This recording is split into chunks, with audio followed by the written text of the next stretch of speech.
ദേഷ്യം വരുമ്പോ എന്ത് ചെയ്യണമെന്ന് എങ്ങനെ എന്റെ കുട്ടി പഠിക്കുക. അതെ, അമ്മ ദേഷ്യം വരുമ്പോൾ ഇവിടെ കിടന്ന് ഒച്ചയെടുക്കും, നെഞ്ചത്തടിക്കും, എന്നിട്ട് ബാളം വെക്കുകയാണെന്നുണ്ടെങ്കിൽ കൊച്ചപ്പോ ഓക്കെ അപ്പൊ ദേഷ്യം വരുമ്പോ this is how I should B.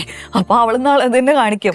ദേഷ്യം വരുമ്പോ ഒന്ന് സമാധാനമായിട്ടിരുന്ന് ഒന്ന് ഡീപ് ബ്രീത്ത് ചെയ്ത് ഒന്ന് ഗ്രൗണ്ട് ചെയ്തിട്ട് എന്താ പ്രശ്നം എന്ന് ചോദിക്കുന്ന അമ്മയാണെന്നുണ്ടെങ്കിൽ she learn that okay this is how I should be എന്നുള്ളത്. കുട്ടികളെല്ലാം ഇങ്ങനെ കണ്ടിട്ടാ പഠിക്കും. മോളെ നേരത്തെ എന്നോട് പറഞ്ഞില്ലേ 3 പിള്ളേരെ വളർത്തിയത് എങ്ങനെയാന്ന് എന്നോട് ചോദിച്ചില്ലേ, ഈ പറഞ്ഞ റിയാക്ഷൻസ് ഒന്നും എനിക്കില്ലായിരുന്നു.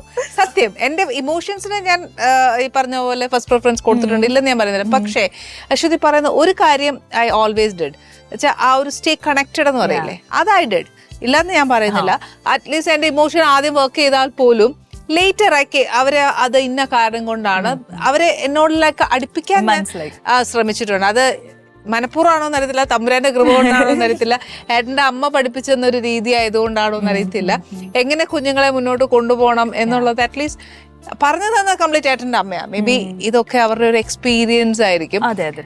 ഏറ്റവും കൂടുതൽ അമ്മ പറഞ്ഞിരിക്കുന്ന പാരന്റിങ്ങിനെ കുറിച്ച്, കുട്ടികൾ അധികം അക്രമമൊക്കെ കാണിക്കില്ലേ, ആ സമയത്തൊക്കെ അമ്മ പറഞ്ഞു ഒറ്റ അടിച്ചു കൊടുക്കുക, അതും വെച്ച് നോയിക്കൊണ്ടിരുന്നോളൂ, പിന്നെ നമ്മുടെ ജോലി നമുക്ക് ചെയ്യാൻ പറയും. അതുവരെ ഞാൻ ചെയ്തിട്ടുണ്ട് സത്യം.